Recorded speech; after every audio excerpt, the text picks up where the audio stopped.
Alrighty guys, welcome back to Let's Talk About. We got a lot of news today regarding Spider-Man Brand New Day. First off, happy Spider-Man Day to all of you out there. To your Spider-Man fans, happy Spider-Man Day. And before we start the show, make sure you press that like button, subscribe, comment down how excited you are for Spider-Man Brand New Day, any theories you might have about the film as well. And with all that out of the way, guys, we're going to move on to our first topic, and that's this. Like I said, it is Spider-Man Day. And, we got Spider-Man Brand New Day releasing next summer.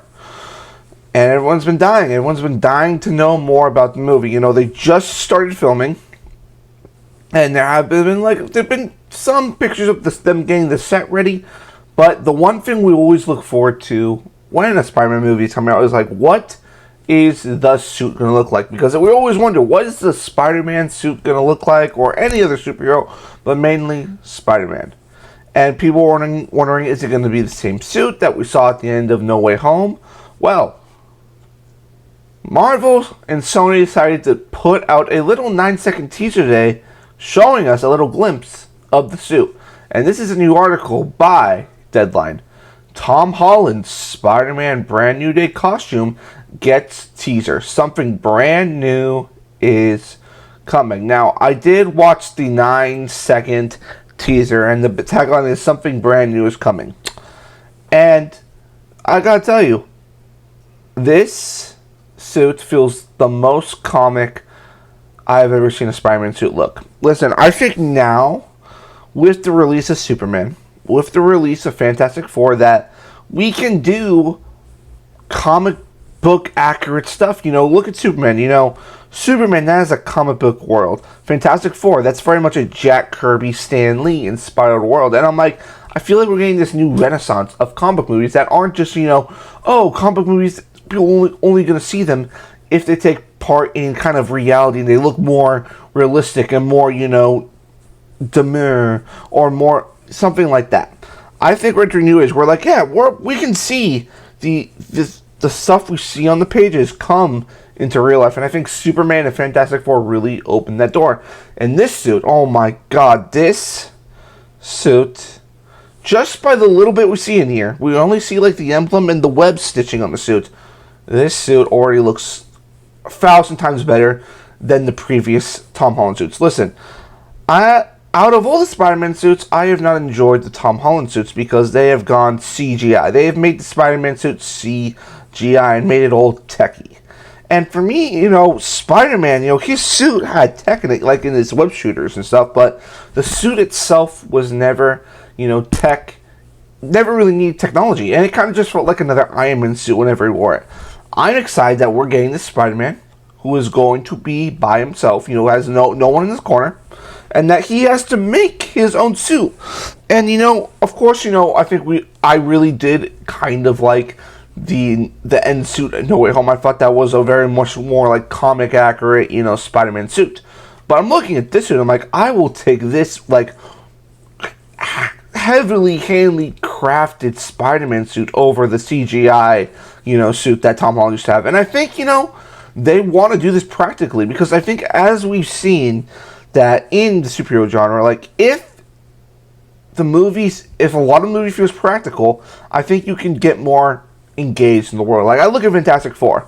Sure, Galactus and Silver Surfer, they're CGI, but you look at the sets in the Baxter building, you look at, even the Fantastic car existed. Sure, there was CGI in there, but that car still existed. A lot of that was practical. And I think going practical, I know it costs a little bit more, but I think it makes the movie better overall. And, I love the tagline. Something brand new is coming. And this is brand new. We got a new director. We got possibly a brand new trilogy. So it is very much a brand new day, not just for Spider-Man, but also a brand new day for the people involved in the movie. And this is probably a brand new day for Tom Holland as well. The movie, we basically know that this movie is a street level movie. This isn't some multiverse shenanigan. This isn't some field trip. This is no Tony Stark coming and helping him. No, this is going to be the first time I feel that we will be seeing a true Spider-Man story. And, like, don't get me wrong, I enjoy the home trilogy. You know, we can call that the home trilogy for Spider-Man. You know, Homecoming, Far From Home, even No Way Home, which, you know, I enjoy those movies. I do. I go back and watch them a lot. But the thing that always messed me up was, like, it never felt like Spider-Man could handle things on his own. It always felt like, oh, he needs to bring in Iron Man. We need to bring in Nick Fury, Doctor Strange to help him out. And of course, you know, there's going to be some characters in here that are, we're going to talk about it later, who are going to be coming in kind of as like a supporting cast. But I really want to see this street level Spider-Man character like are in the comics. You know, he's out there solving, you know, he's protecting the neighborhood. You know, at times, you know, Spider-Man really is, you know, out there solving crimes. You know, I would love to see, like, connection to the underworld of New York, because that's something we've never really delved into with Spider-Man. And, like, I go back to, like, the Spider-Man first video game where we delve into, like, the demons, and we'll talk about the demons a bit later, because there is something to talk about with them. And, like, how he's trying to solve this syndicate that's in New York who's trying to hurt the people of the city. Because the one thing also they have not done in MCU is that we never really got to see New York through Spider-Man. You know, we saw, you know, where he, like, we saw where he lived, you know, I believe, what was it, Queens? Yeah, Queens, where he lived. We saw bits and pieces of that, but it really felt like, oh, we're either, you know, globetrotting across Europe in Spider-Man Far From Home, or even in No Way Home. It wasn't really about the city, it was more about, you know, the multiversal aspects of that movie. I think New York has to be, I want New York to be kind of what Gotham was in the Batman. You know, Gotham felt as much as a character in the Batman as Batman himself. I want New York to be a character. You know, one of my parts I really loved about Homecoming is Peter going to the sandwich shop, you know, to buy a sandwich, you know, seeing the community he had around him. You know, getting like a sense like, okay, this is who he is, you know, these are the people around him. And I felt like we haven't seen a whole lot of that, you know, since Homecoming, and I would love to see more of that. And first off, I think the suit looks absolutely amazing. Sure, we haven't seen the eyes yet, which I'm very interested to see what the eyes look like. But what do you guys think? Tom Holland gets a brand new Spider-Man suit, and I'd say it is the most comic accurate Spider-Man suit we've seen for him in the MCU. Leave comments down below, and let's move on to our second topic here, which we'll be talking more Spider-Man. So, a little while ago, there was a rumor, it was never confirmed, that Mark Ruffalo, aka the Hulk, would be appearing in Spider-Man 4, aka Spider-Man Brand New Day. And at first, you know, I was hesitant about it, because I'm like, oh, are we going to give Spider-Man another mentor type character? You know, but then I started thinking about it, like, what if, you know, there's a different reason why Hulk's here, not to be a mentor, but something else. Well, according to the Hollywood Reporter, the Hulk is coming, but there's also someone else who's returning to the MCU. According to the Hollywood Reporter, Mark Ruffalo returning as the Hulk for Spider-Man 4. Now, that is what we already figured that was going to happen, but something else was also confirmed in this article that they didn't put in the title. Michael Mando is coming back. And you might be wondering, who's Michael Mando? If you guys remember a little movie, Spider-Man Homecoming, and at the end of that movie, we got a little tease with Vulture in prison, and there was, you know, this guy named Mac Morgan, like, hey, you know who Spider-Man is? You gotta tell me who it is. And he's like, and Vulture's like, I'm not gonna rat out that kid. And we're like, okay, they're gonna bring Scorpion. We haven't seen him since. Well, now, according to this article, we are finally getting Scorpion in the MCU. Woo, baby, that makes me excited. Oh, you know, I think this is very interesting, because what we talked about the other day with the, you know, villains like Boomerang and the Tarantula possibly being villains, you know, I think, you know, this movie is setting it up to have these kind of street level villains that Spider-Man, you know, is maybe taken down throughout the years, you know, characters like Scorpion, Boomerang, and we're going to see them, you know, in their, you know, suits. Like, I really hope, like, the Scorpion has a suit close to the Spider-Man video game.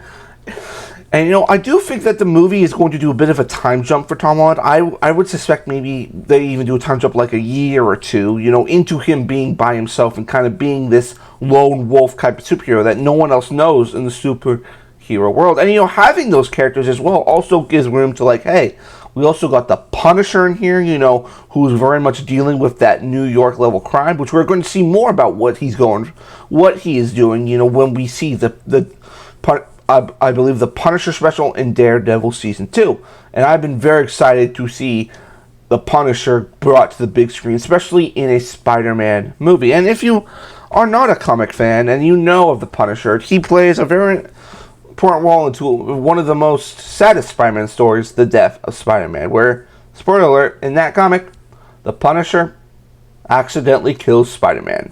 And that was like a whole thing that was like, oh my gosh. And I really loved it. I really loved that comic. It was very like, oh my gosh. I was like, oh my gosh when reading it. And that was like the Ultimate Universe with like Miles Morales originally was created.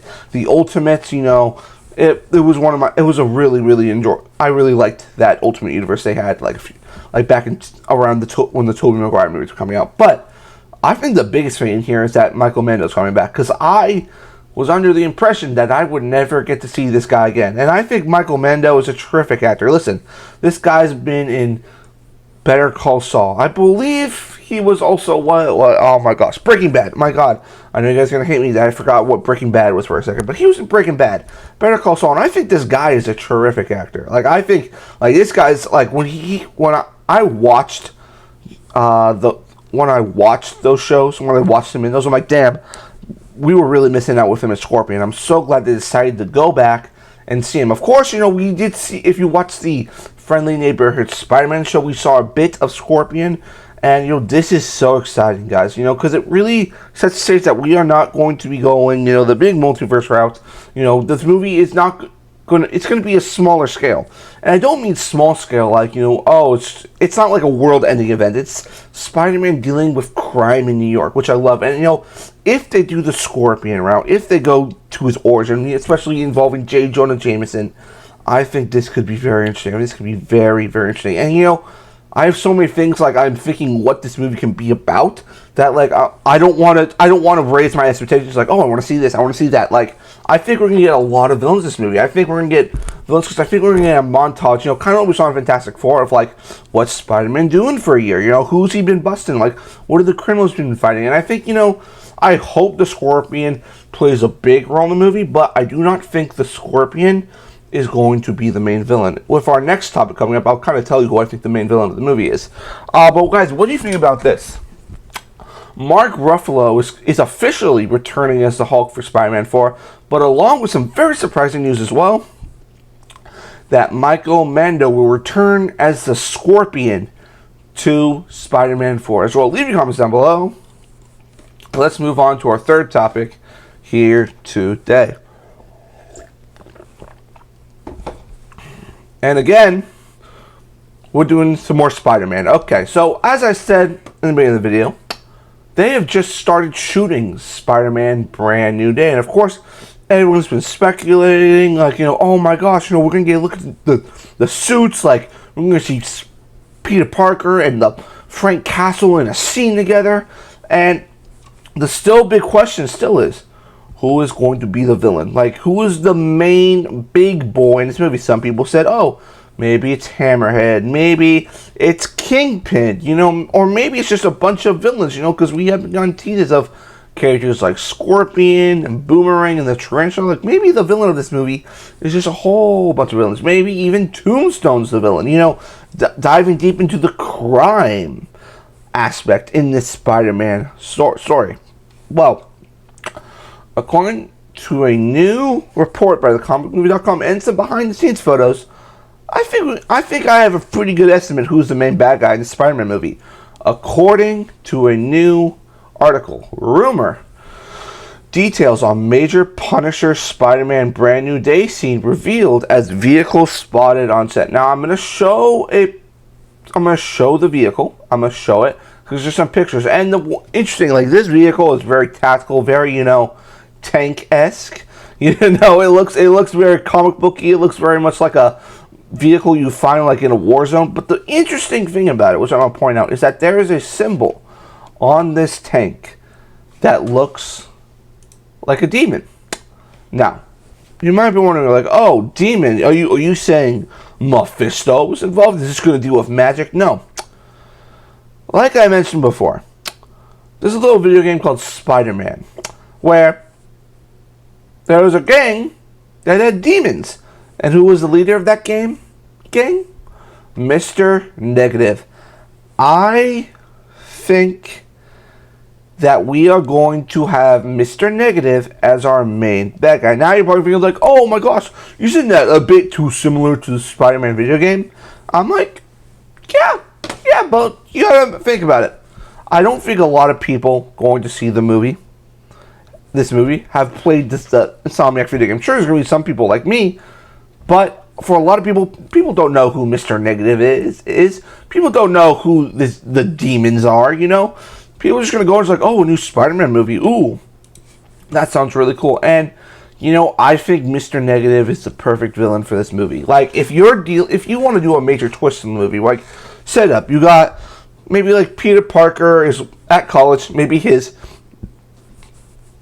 professor, or maybe like one of his friends, his father, you know, you could do that trope again, is, you know, a guy named Martin Lee, you know, he's like kind of an ally to Peter, you know, kind of being, you know, a teacher he can trust. And then he finds out that all along, you know, whatever's going on in this movie is that he's actually his main antagonist, his big enemy.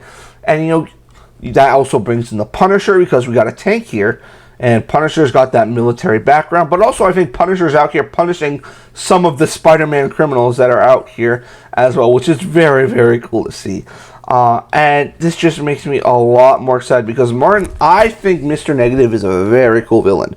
Sure, you know, he is super powered in nature, but also he's very street level. You know, if you see the Spider-Man video game, you know, he's very much, you know, has his certain aspirations. You know, he wants to get revenge on Norman Osborn, you know, for turning him into this genetic freak. You know, this guy who like took away his parents. And I think you do that with Peter Parker. It's like, hey, you know, this guy took away everything. He took away my family. Like, Peter has lost so many people. Like, they haven't mentioned it, but his parents, you know, his aunt, you know, we don't even know if he has an uncle, but he's lost people. And I still want to see them explore the side of Peter, who is still kind of grieving, you know, with having no one around him, losing the person who took care of him his entire life in Aunt May. And I want to see him go through that. And, you know, I think, you know, Martin Lee's maybe someone he can talk to about that things. And then, like, maybe he goes to him and he finds out that this guy, Martin Lee, was betraying him the entire time, and that he was just kind of using Peter and lying to him, and that's going to hurt him really much. And then, like, you introduce a guy like the Punisher, who, you know, whose family was killed, you know, by people who lied and manipulated him. And, you know, this is a guy, you know, who does not, like, I love the scene in Daredevil. I think it's one of the best MCU scenes of all time, where he's in there, he's like, you know what a little boy says? He says, go get him, Daddy, go get him. He says, go get him. Like, that's what you need to know the Punisher, that doesn't matter who the person is, as long as they're in his sight, on his list, the Punisher is going to punish them. It doesn't matter, like, if they have a family, if they got kids, you know, if they got a little cute puppy at home. It's like, no, I'm going to kill you because you're the exact thing that I'm fighting against. And you got this dilemma, too, with Peter Parker. It's like, whoa. We can't just be going killing people, Frank. We can't be doing that. Doing that, he's like, hey, You might have been too busy saving the world with your Avengers buddies or your super-powered or alien threats, but down here in the city, ain't no one out here looking for the little guy. Look what you don't look out for the little guy, Spider-Man. You're out there fighting these big threats. Me, I'm taking care of things down here. And I think it's going to be very much a difference of ideology between these two characters, which I'm so excited to see. And, you know, I don't know how the Hulk fits in this. You know, maybe, you know, there's some type of thing that is created in this movie, you know, maybe we do like something like the Devil's Breath that kind of like makes the Hulk turn back into Savage Hulk, and then Spider-Man and Punisher kind of got to team up to take down the Hulk. Ooh, wouldn't that be cool? Punisher and Spider-Man taking on Hulk. Ooh, the more and more I think about what this movie could be, it makes me more excited, but it also makes my expectations up here, and if I don't see it, I might be a bit more disappointed. But guys, what do you think about this? Some new set photos come out showing a tank. It could either be the Punisher's maybe new vehicle, or it could be related to Martin Lee and his demon gang. Leave the comments down below, and let's move on to our fourth topic here today. Now, that is all the Spider-Man news. That's all we got to report on Spider-Man. The next thing is something that it wasn't even on my radar. You know, the Quiet Place franchise has been one of the most surprising horror franchises, I think, to come out. You know, Quiet Place Part 1 was a revelation. It was one of the biggest surprises of the year. It's in John Krasinski's directional debut. And I absolutely loved the aspect of these creatures, you know, who find you by sound in this world that has become silent and cannot use sound anymore. And then we did Quiet Place Part 2, which unfortunately John Krasinski did not direct, handed over the reins to someone else. And I enjoyed Quiet Place Part 2. You know, you think of the cast of that movie. You know, you got Mon Hansu, you got Cillian Murphy, Emily Blunt. You know, I enjoyed the movie. Not as much as the first, but I enjoyed it. And then we got to A Quiet Place Day 1. And I enjoyed it, you know, having Joseph Quinn and Lupita Nyong'o. And I thought that movie was good. I think it was maybe the weakest of the franchise, but still, the Quiet Place franchise has never missed. Well, according to Deadline, guys, A Quiet Place Part 3 is happening, and John Krasinski is coming back to direct, according to a new article in Deadline. A Quiet Place Part 3, John Krasinski returning to direct, write, and produce, set summer 2027 release. Alright, now, I think this is awesome, just because we're getting Quiet Place Part 3. That is to be excited about, but the other thing is that John Krasinski's coming back to direct. And because he did such a good job on Part 1. So good. Like, honestly, I thought that movie should have been nominated for an Oscar. I don't know what the Academy has against horror, but he should have been nominated for a Best Director that year. And I think his movie should have at least gotten a Best Picture nominee as well. And I'm wondering where they go with it. It's been a while since I saw Part 2, so I have to go back and kind of watch it to see where they left it off. But, hey, you know, if there's a story to be told, if there is something new they can do with it, I'm like, listen, I am in. Like, I love horror. Like, horror is so sure to watch. And, you know, maybe you connect it to Day 1. You know, maybe you could bring Joseph Quinn back, you know, because we know Lupita Nyong'o's character actually died, basically, in the last one. It was an off-screen death, but it's indicated that she died. I would love to see, you know, like, this has the potential to be, like, there's a super stat cast, you know, with Emily Blunt, with Cillian Murphy, Joseph Quinn, Demon Hansu.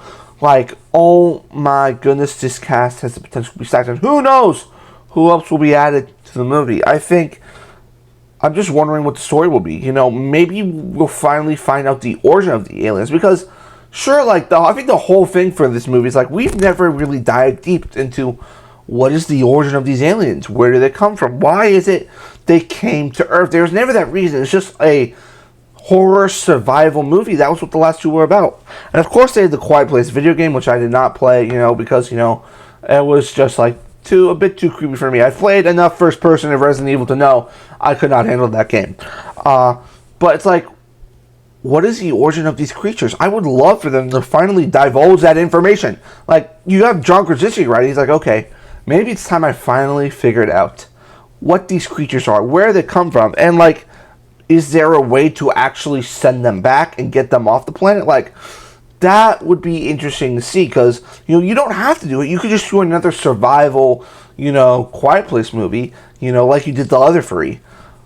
But I think if you do that, I think it's like, oh, damn, that's some intrigue. Like, you are being interested to go see that movie because, like, I want to know more about these creatures. Like, that's just me. Like, personally, I want to know more about the creatures. I know you don't have to, because I think the whole thing about the movie is that you don't know what these creatures are from. You don't know why they're here. They're just here to kill people. That's their goal, like, to just kill people. They're animals. Like, there's no reason for them to be here. And, you know, that's my thinking going, but maybe John Krasinski has another idea where Quiet Place Part 3 can go. But guys, what do you think about this? Quiet Place Part 3 is officially coming in the summer of 2027, and John Krasinski is returning to direct the film. What do you think about this? Leave comments down below, and let's move on to our next topic here today. Alright, yes, you just saw I spilled water on my shirt. You know. Alright. Follow me spilling water over my face. Let's move on to our last topic here, though. We got a James Bond movie coming, and, you know, we know who's attached to direct the movie. It's my guy, Denis Villeneuve, the director of the Dune franchise, which I think he's an excellent pick to do James Bond. I love his visual style. I love his, you know, style of filmmaking. You know, I can't wait to see what he brings out to Bond. But, you know, other than the other question is, you know, who's going to play Bond? You got to think, like, someone's got to write this movie. And it's like, who is going to write? Who is there? Who can write a James Bond movie? Well, they just went out and got one of the most interesting writers and a guy who I think is absolutely perfect for a James Bond movie. And I'm going to tell you about it right now. According to comicmovie.com, Denis Villeneuve James Bond movie enlists Stephen Knight to pen better, stronger, bolder 0007 script. Alright, you've probably been wondering, who the hell is Stephen Knight? You know, he has done one show in particular that I think he makes the perfect fit for this. He did Peaky Blinders. If you have... Listen, as Margot Robbie says, there are two types of people in this world. People who love Peaky Blinders and people who haven't seen Peaky Blinders. Like, Peaky Blinders is one of the most enjoyable shows. And, of course, that's where whenever I think of Cillian Murphy, I go to Peaky Blinders. Of course, he was in other things before that, but I go Cillian Murphy, Peaky Blinders. And you get this guy to write James Bond. With the writing in Peaky Blinders, of course, you know, amazing. You got Denis Villeneuve directing. What else do you need? Like all you need now is like, okay, you know, we're gonna get Hans Zimmer and Michael Giacchino to team up to write the score for James Bond. I'm like, okay, then you got my ticket. And guess who's James Bond? Henry Cavill. I'm in. But might be the best James Bond movie of all time. Listen, I'm not saying that this movie will be the best movie of all time, but Denis Villeneuve, Stephen Knight, you put those two together, in my opinion, I have never been a James Bond guy. I haven't. You know, I enjoy the Daniel Craig movies. You know, of course, you know, Casino Royale, you know, made me like want to play poker. You know, honestly, I'm like, I gotta start playing poker, and I'm okay at poker, I believe. But I think, you know, the James Bond franchise, you know, it's like, what else can you add to it with a guy who's been around, a character like this who's been around for, you know, even before I was alive. And it's a character that I'm not really that interested in. Like, No Time to Die, like, I was like, it was an okay movie, but, like, I've never been hammering away for a new James Bond movie. But now, you got my favorite director in the world, he is my favorite director in the world, Denis Villeneuve, and you got the guy who was the writer for Peaky Blinders. Like, you have... This makes me so much more excited. Like, sure, I would still be excited, but not if you announce, like, oh, you know, the guy who wrote Argyle is writing the James Bond movie. I'm like, okay, that's exciting, I guess, but you go at the guy who wrote Peaky Blinders. That gets you excited. It gets your blood pumping. It's like, ooh, what clever words is this man going to write on a piece of paper that's going to make James Bond so cool? Like, oh, like, Peaky Blinders is such a cool show. It's so cool. Like, Cillian Murphy is so cool in that show, and the writing is top notch. Like, there is so much to be excited for. But guys, what do you think about this? James Bond now has a writer, and it's none other than the guy who wrote Peaky Blinders, who is one of my favorite shows of all time. You know, I love Peaky Blinders. So, guys, leave your comments down below. What do you think about this? And what do you think about all our topics here today? Like, comment, subscribe, do all that. And I'll see you guys on the next one. Bye-bye.